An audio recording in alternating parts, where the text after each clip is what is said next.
night. Orange and blue in every sight. Rubber CP on the mic.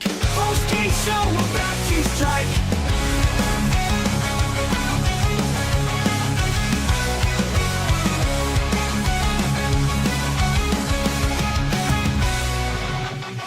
Fans are roaring, feel the cheer. Queens of York, the atmosphere. At the crowd, they're never tame. Mets Postgame show brings the flame.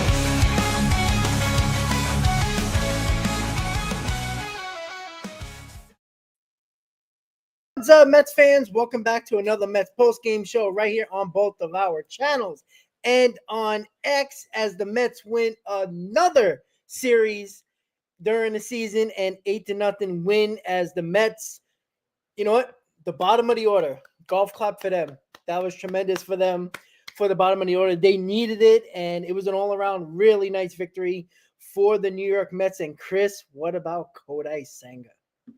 Kodai Senga was absolutely tremendous, and he only gets it done in 79 pitches. I know Crazy. 77 pitches that he had in his first two outings, but he was absolutely tremendous. I mean, if I wasn't wearing these headphones, I'd be giving him a hats off because he definitely deserves it. He is locked in, really. He's locked in, even given a little bit of a pitch count limit from Carlos Mendoza, and there's going to be a little bit of a shakeup in the rotation potentially here in the next couple of days to the next week. And you know what? Kodai Senga is definitely he's on one right now. He's definitely on one. And I know that you are happy to hear the booth also, David Peterson, Kodai Senga, the pitchers getting together and telling the entirety of the pitching staff amongst themselves that they need to get deeper into the ball game and make that a goal for them. So it's really good to hear. And David Peterson, I know that he didn't get the win yesterday. I know that you were a part of the post game and the offense didn't do so well. Offense came out swinging today, and they definitely made up for it. It's a series win, baby. It's a series win. Yeah. Go, baby. We're gonna spam the W's, even though it's on my end of the stream today. We can't get that going, but you know what it is, guys. Spam those W's. Spam those W's, baby. Let's go. There we go, guys. Every series win except for one this season so far through 15 games. The Mets have one series, and that is important no matter who you face. But this was a game where they needed to take control offensively and with the pitching. And I'm very glad that the booth did talk about the pitchers getting together, the starters getting together, having a dinner, saying they needed to go deeper. So this wasn't me just being irrational or just being an ass just to annoy people in the chat. I promise you that wasn't the case. They know they have to go deeper because it's not a sustainable model. It's just not. But David Peterson went 6. He should have at least didn't have the loss yesterday. He should have got a no decision, at the very least, but got the loss because the Mets couldn't score. And today, Kodai Senga was outstanding, and that's what the Mets need from these guys. I'm not saying 7 innings all the time. That's a little bit, like, whoa, all right, let's go. Calm down a little bit. Let's not get crazy. But a really good 6 innings is really where most of these pitchers need to go, especially with a dominant bullpen. Because, again, I know the score was a little crazy after, in the 9th inning. It just went, the Mets just started hitting all over the place. Even Brett Baty showed a pulse, and Mark Vientos showed a pulse late in the game. But overall, Kodai Senga pitching well. The bottom of the order getting almost all the RBIs except for one. Lindor get one. Other than that, the bottom of the order did good, and that's what we need to see. I was preaching the entire pregame about the bottom of the order. They needed to show something, and everybody did. And that's a great sign for the Mets going into Minnesota. It's going to be ice cold again, so we'll see how that is going to, make them play, and especially with the Twins as well. So it's going to be a very interesting series, but going out, another series win, heading to Minnesota, it's just outstanding right now. They're playing very well.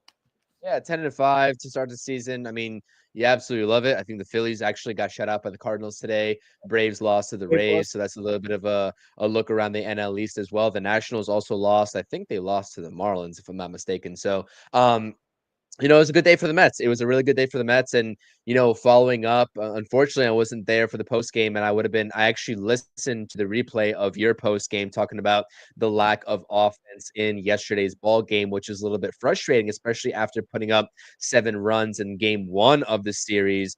And this offense has definitely been hit or miss, but today, especially as the game went along, they definitely got it together, and I was very happy to see that. And it just seemed like the approaches were a little bit more patient. It was a little bit more patient, right? They took the walks when it was given to them. They took the free bases when it was given to them. Mark Vientos had an RBI. Actually, he had 2 RBIs today, but the first RBI that he had was a bases loaded walk, which is good. And there was just a lot of hitters that were not expanding the zone for the New York Mets.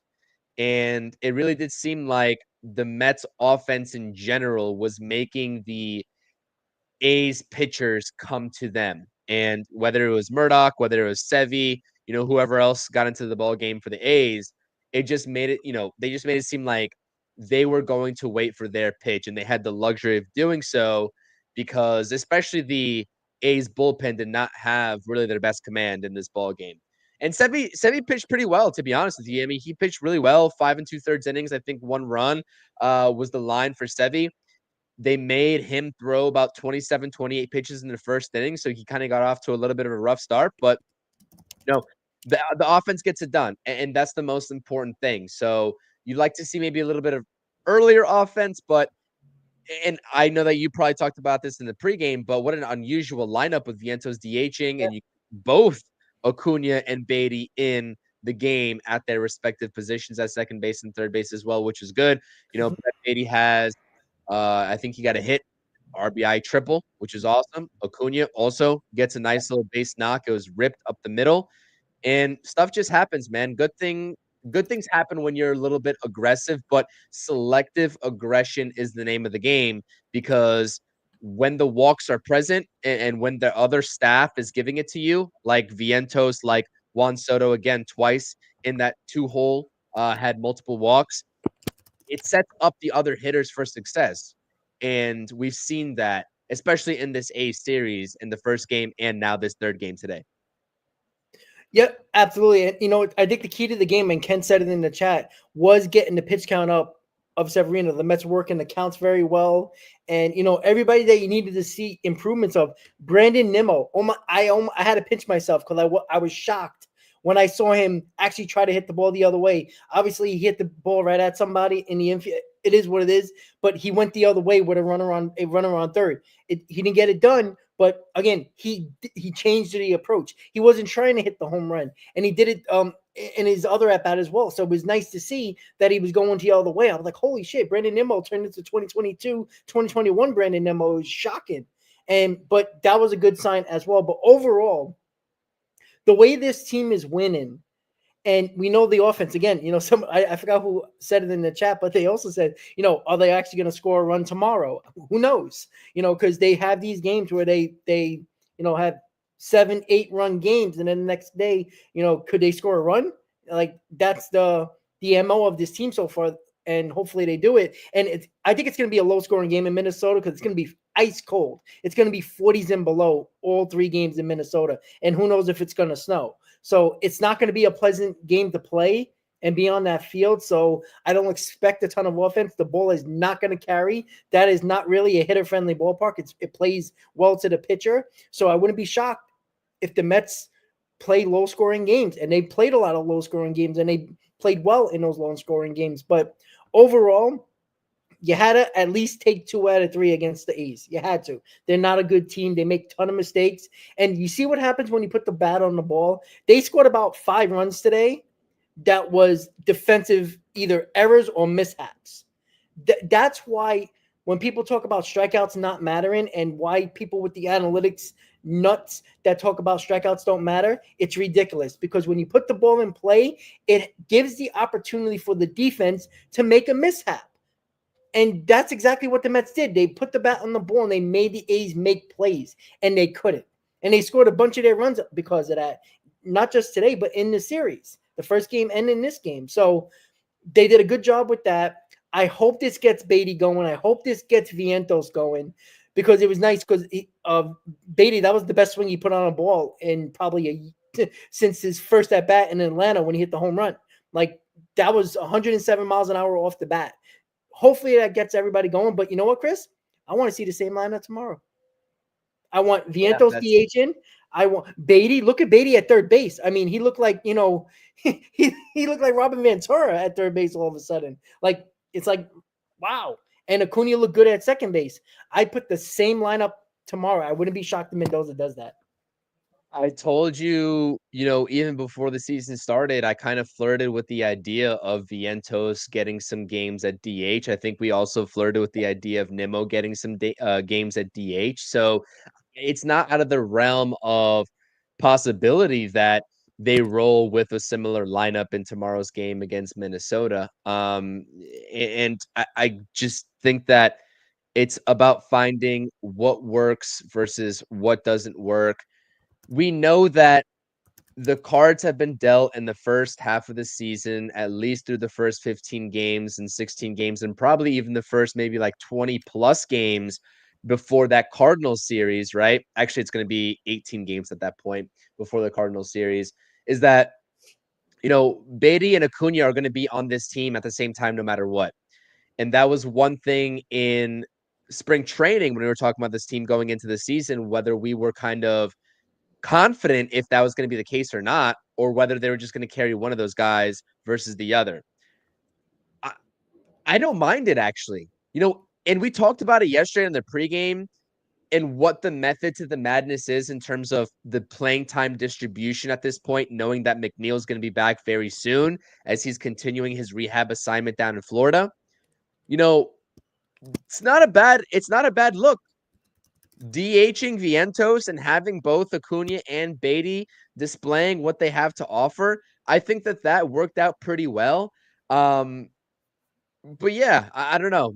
Maybe they do. Maybe they do roll the same lineup. But every time we say that, Rob, it just feels like Mendoza and the Mets roll with something different, and it's going to be a different, platoon of players out there. So we'll see what they do. But this lineup, it's undeniable that they produced a little bit later in the ball game. I know that Terrence had the first run of this ball game. Terrence, by the way, we have to give flowers, absolute flowers to Luis Terrence.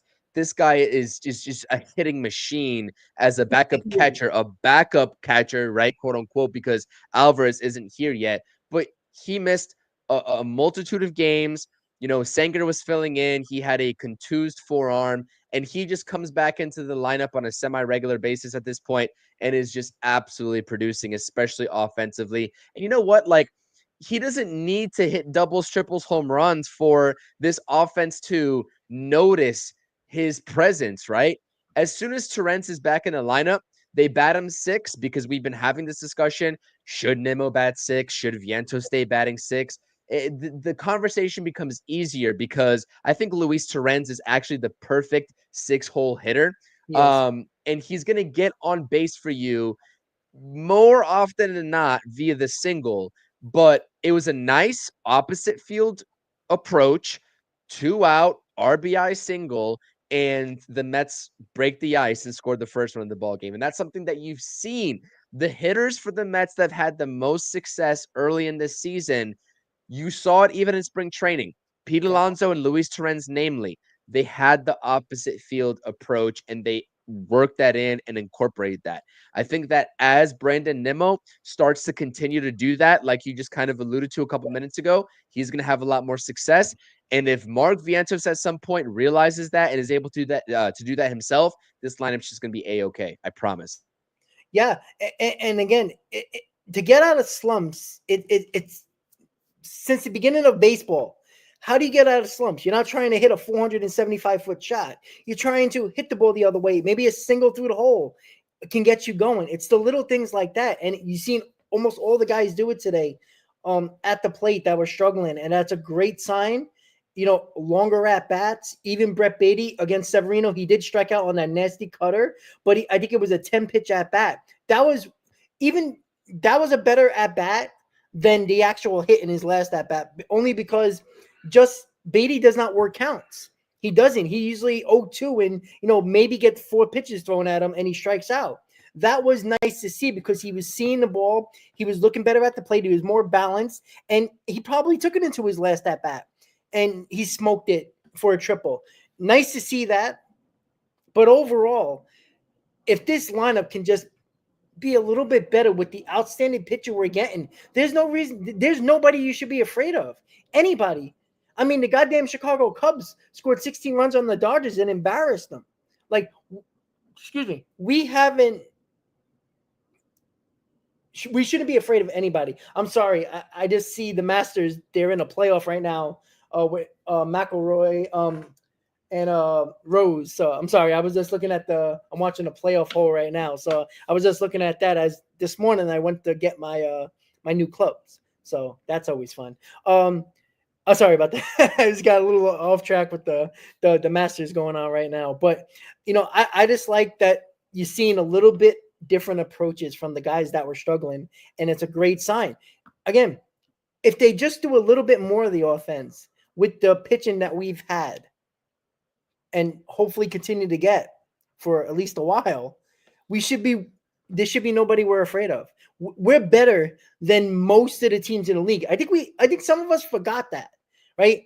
With the lackluster offense prior to, I did not forget that, by the way. It feels like it though. It does, not you in general, but it just feels like it's like we should be a top 3 team. And you know what? I know the NL West is outstanding right now, but who are we afraid of? Like, we are that good. And especially with the pitching being a tremendous surprise, especially the starting pitching being, better than advertised. And we'll see if the trend keeps on continuing or getting deeper in the ball games. And again, David Peterson did it. Kodai Senga did it. Clay Holmes, you're next up. Let's go. So overall, things are working in the Mets' favor here. Guys that are struggling are looking better. And I just hope they take it into the next series. And again, 8 runs today. What's it going to be tomorrow? I don't expect a high-scoring game. But I want to see better at-bats. I want to see productive outs, productive run scoring. Somehow, somebody sack flies, hitting the ball over, moving the runners over, getting those runs in by, just situational hitting if you have to, if you're not going to hit the ball out of the yard. And I think it's slowly coming, and it's nice to see the lineup looking a little bit better with the guys in the slumps. Yeah, 100%. And you're absolutely right. I mean, even given the early offensive, I guess you can say, quote unquote, slump or, inefficiencies, this Mets team is a powerhouse in this league. And I think that, because we come on here and talk about this team game by game, it can get lost in translation a lot of the time. And this team is very talented. I mean, they have their flaws. Nobody's saying that they don't. We all point out their flaws on a day in and day out basis. But overall, when you take a step back and look at the first 15 games of the season, this team is 10-5. They're right up there in the NL East, right up there in the NL. And now you're starting to see some of the pitchers get a little bit more comfortable, especially David Peterson, Kodai Senga getting, a little bit deeper into the ball game, which was one of the listen, I know that we've been calling that out. You've been calling that out, namely, but even when they haven't been doing that, the bullpen has stepped up and they've been up to the task in terms of figuring things out. So, yeah, I've never lost sight of them being a top team in this league, even given some of their struggles, because I think that every team early in the season, look at what's happening with the Dodgers, though, Rob. You know what I'm saying? Like, they're into a little bit of a slide as well. They're 3rd place in the NL West. It's still early. They're probably going to still finish first, but teams go through these things, especially early in the season as they're trying to figure things out.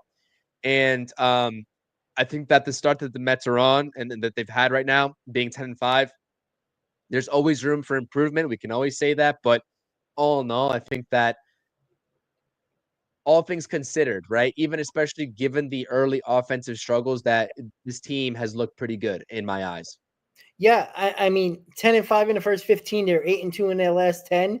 All signs point in the upwards direction.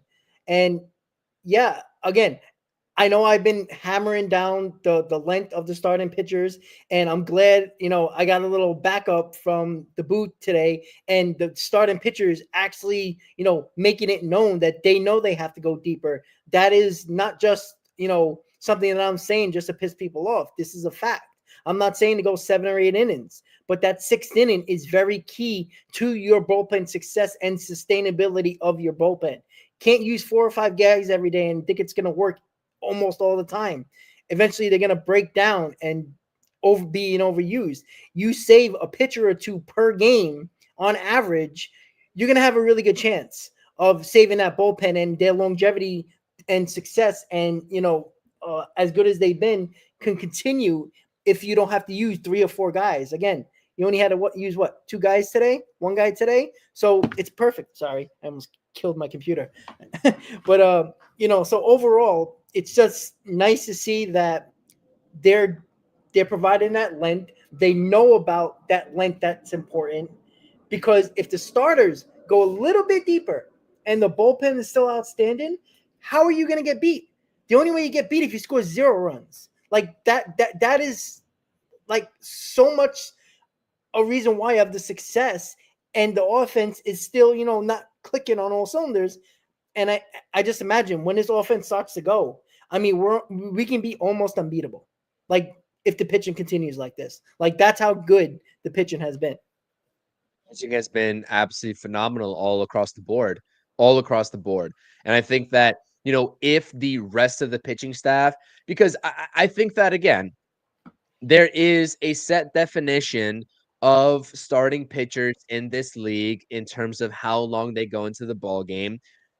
And if a pitcher is giving me 5 and a third competitive innings, I'm inclined to take that all day long. Agree. 4 2 is a little bit of a stretch, and I think that's where you've gotten upset a little bit at some of these outings recently.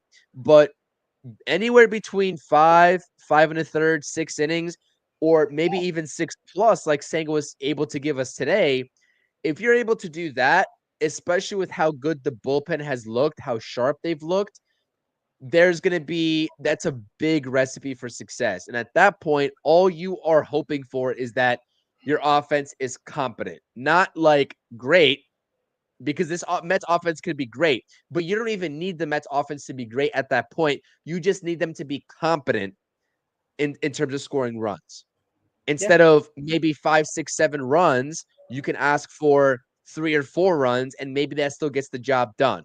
And I know that we'd rather have the latter. I understand that the Mets should be putting up 5+ runs on most games, right, on most occasions, but having the ability to not have them be so perfect all the time and putting up 5+ runs consistently could also take a little bit of the pressure off of their shoulders. So we'll see. It still seems like the Mets offense is still trying to get going as a whole entire unit, but I think that today was hopefully a great step in the right direction. Yeah. I mean, without them being at the top of their game, the offense, they're 10-5. Like, just like, I mean, again, if they average 4 runs a game, or if they average that, they would have actually probably won 2 or 3 more games. So they'd be talking about 2 losses here. So again, they lost a couple of games because of their offense. Nice, it sucks, but it is what it is. I don't know. I think this team is really, really close to taking off, in my opinion. Just based on what the offense, it's not even the runs scored. The runs are nice. When you give up 0 runs, you could have won 2-0, and I would have been like, all right, good game. It's just the quality of at bats that we've seen from the guys that really haven't shown many quality at bats. I think is so important for the future, the very, very, very close future and recent future of coming up in the Twin Series, and continuing to go to the next couple of series. I just want to see it again. I don't want to just see it today, right? Because they knew Severino, they worked the counts, and obviously is the pitcher they know very well. I want to see it in the next series. I want to see it the next game, and we don't have to wait very long. We get another game tomorrow night against the Minnesota Twins. But again, I do wonder, though, it's funny because we finally won a game when Pete Alonso, had I believe he had an offer, if I'm not mistaken. I haven't checked again, but I think it was an offer. Yeah, it was. Yeah. So it was another offer. So we finally won a game when Pete Alonso didn't, carry the team. So that's a good sign. I know Pete Alonso's over what 8 in his last 2 games. I mean, he was gonna cool off eventually. I mean, I'm not. It's not really cooling off. It's kind of like like just a little bit of lukewarm. But it's not. It's continuing to look better and better. And I was just very pleased with the at bats. I know I keep on saying it, but it's so important to their success because, I mean, when this offense does start hitting, I mean, most of them, or at least more of the top of the lineup, and we know who we're talking about. I don't know. I really think that there. Do you believe there's like 2 more levels to this offense, not just one? Like they're like, what are you gonna call it? Average right now? I still think they're average. There's like a above average, and then there's like top tier. Like there's just a excellent, I would say, because it feels that way because we thought this offense, like the depth would be like 1 through 7 is nearly impossible for a pitcher to get through. Right now, it's not really the case. I think there's a couple of levels they still can get to, in my opinion. Well, I think that Jeff McNeil hopefully is going to have a large majority to do with that as well. Because again, we've been talking about, I know that Beatty and Acuna both collect a hit apiece in this game. And I know that we've been talking a little bit, down towards Jeff McNeil over the last, I guess, couple of months going back into the offseason in terms of the outlook at second base. But, hopefully all things remaining consistent, Jeff McNeil's going to come back and have a very large say as to bridging that top 5 or top 6 Mhm. going into the later stages of the lineup. And that's just how I see that. So I think that there's another level to this lineup. I really do. I'm not sure if I would characterize it as like another 2 levels though. But maybe you're right. But maybe you're Maybe, right. maybe. Because at this point, right, going off of what you're saying with 2 levels, like there's another level to this lineup with the current personnel. But if you add in Alvarez and Jeff McNeil or Jeff McNeil, then that's your second level. So maybe I would agree with that. Let's just call it as it is. There's another level to this lineup that we haven't seen just yet. Yeah, we're not even fully healthy yet. I know you brought the Jeff McNeil, but not even Manaya, not even Montaz, not even Alvarez. Even though I think Terens and Senga has done an excellent job, we don't have a full group of guys yet that are all healthy. So again, we got reinforcements coming, and we're playing pretty well. Despite a couple of issues with the offense at the moment. So it's just really good. Like if you, I don't know if you want to still talk about something else, or what do you have anything else on your mind that you think that is key to the game today, or what you've seen overall? I honestly think that just the offense piling on in the later stages of the game and taking advantage of the lack of defense that the A's showed was really good and really important to this game.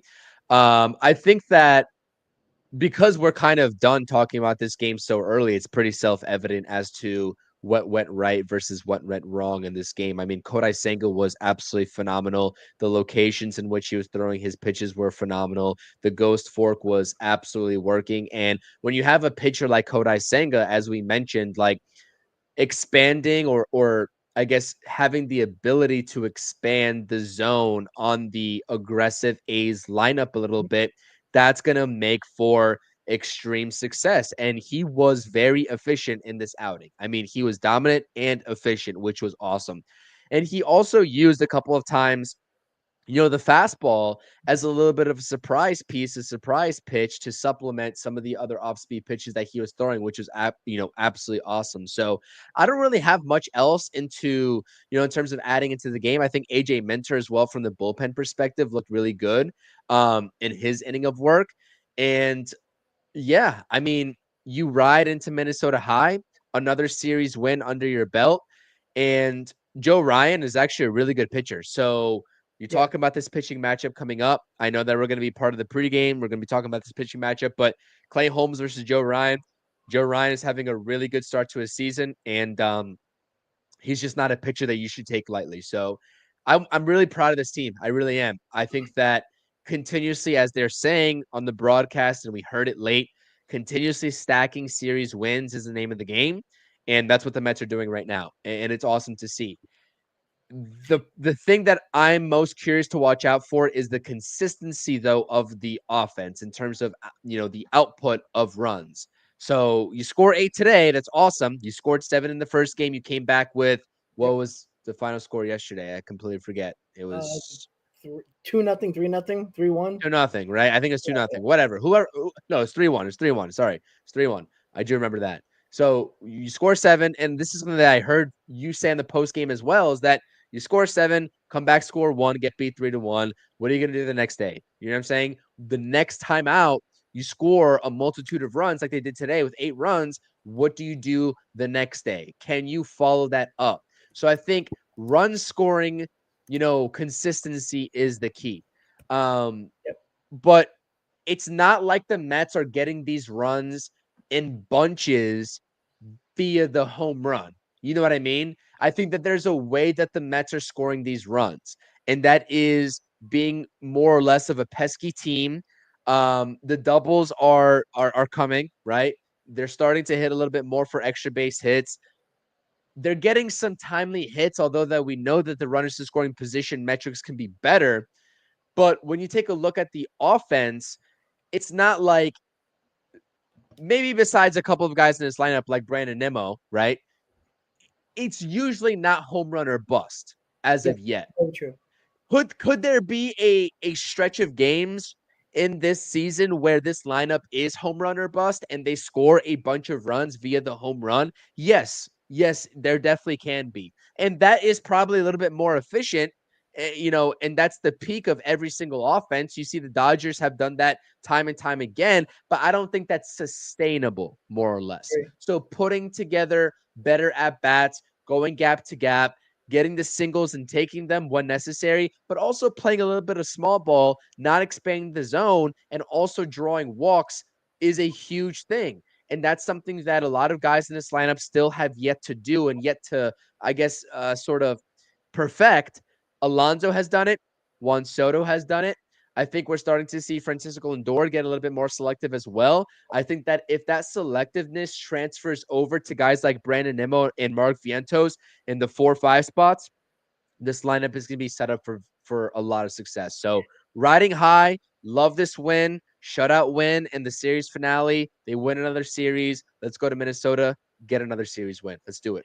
Yeah, absolutely. And the beauty of this offense is that they can do both. They can kill you with home runs. They can beat you with home runs, and they can beat you like they, for the most part, have been. They haven't been hitting a ton of home runs. They've been hitting the ball, over the, all over the field to get those runs. So it's nice to see they can do that too, because you don't want to just be a home run or bust, because I think that kind of kills you in the playoffs. I know that's not something that we should be talking about 15 games in, but we should be a playoff team, without a doubt. But overall, it's nice to see that the offense can do both, and they'll definitely win games by just hitting home runs. I mean, they're kind of set up for that at the top of their order, but it is nice to see that, I would say like 6-9 should be able to get runs in by situational hitting, getting that, that singles hit, that sac fly, and all that other stuff as well. Once again, guys, Mets with a shutout, 8-0. They beat their former teammate Luis Severino, even though he pitched well. But the Mets tacked on runs, which is nice to see. They didn't have to worry about going, further in their bullpen. They didn't have to use Diaz if the game would have remained close and a save situation. Diaz might have came into the ball game, and who knows with the shakiness of Diaz. But didn't have to worry about none of that. The Mets are 10-5. Senga had 7 innings, 4 hits, no runs, 2 walks, and 3 strikeouts, and then only 79 pitches. That couldn't be more efficient if you ask for it. We're heading to Minnesota. It's going to be ice cold. Who knows with snow? Going 8-2 in their last 10, game 16. Any final thoughts when it comes to this series coming up with the Minnesota Twins? They're not playing well. Carlos Correa is an absolute terrible. Byron Buxton, terrible. Joe Ryan, as you brought up, is a very good pitcher.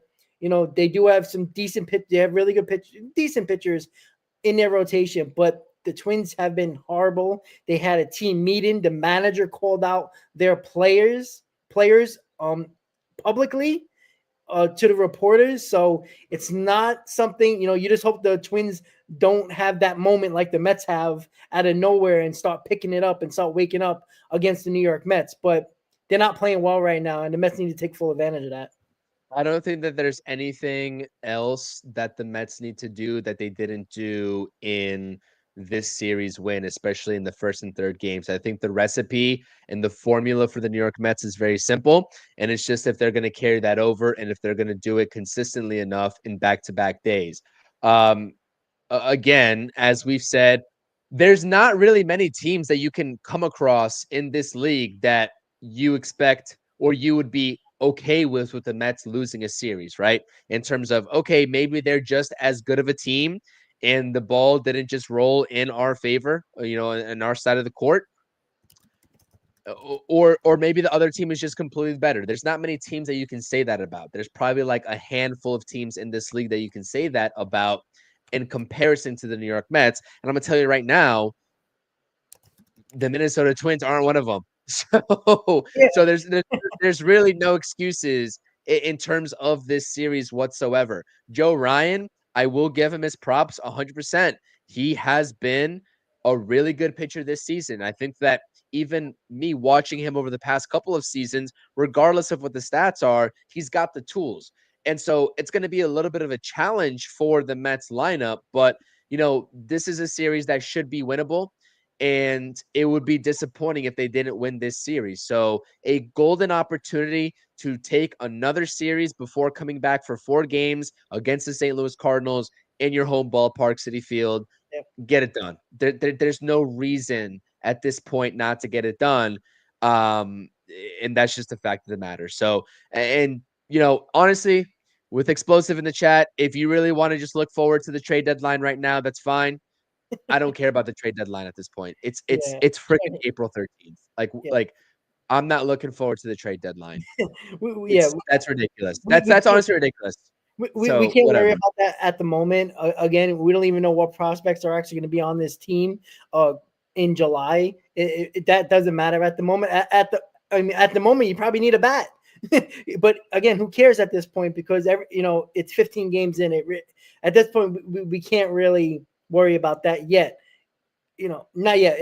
Because again, we don't know what prospects or what guys even on this roster that might be a part of a trade that might not be on this team. There's nothing to worry about right now. There's no need to worry about that as of yet. Like, it's too early, way too early. And we're not struggling. We're not playing. If we were playing bad, maybe we could talk about what we might need. But right now we're playing well. And, this is the month to stack victories, right? Everybody, we just spammed those W's earlier, right? Spam them again in the chat. Spamming those W's right now in the chat. And look, this is the month where you got to stack the victories. You're playing, you have one of the easiest schedules in baseball in the first month, or technically we're March, but mostly April, the first month of the season. You got to stack. We got Minnesota, St. Louis, Philadelphia, Washington, and then Arizona. That ends your month in April. So St. Louis, not good. Philly, obviously good. Washington for 4, who is, a stubborn team, but not very good. And Arizona is really good. So stack those victories, continue to win series. That is key, right? We all would love a sweep, but keep on winning series. I think this offense is going to come alive. I think the pitching is going to continue to do what they're doing because there's no signs of them slowing down. And I'm going to be very curious to see what Clay Holmes does tomorrow. It's not going to be nice weather. Unfortunately, Clay Holmes gets terrible weather. It is what it is. It's not going to be easy to pitch. It's not going to be easy to hit. But you know what? I need to see the quality, solid outing from Clay Holmes. Give me 5 innings, 5 in the third. Get into the 6th inning. Even if you can't complete the 6th inning, get past the 5th inning. 3 runs or less. It's not going to be easy to hit that ball. The ball's not going to fly out of there. It's a big ballpark. It's cold. 3 runs or less is at the minimum. 5 innings at least for Clay Holmes. I would like to see more. But overall, guys, 8-0 victory today, guys. Senga, outstanding. We'll see you tomorrow. We're doing pre and post tomorrow, Chris. We're good? All right. So there you go, guys. We're doing pre and post. Good for that. Absolutely. We're doing pre and post tomorrow. So enjoy the victory, guys. Enjoy the rest of your Sunday. We will see you tomorrow around 6:30 or so for the Amazing Mets pregame show. Have a good night, guys. Let's go Mets, and we'll see you tomorrow, guys. Let's go Mets, baby.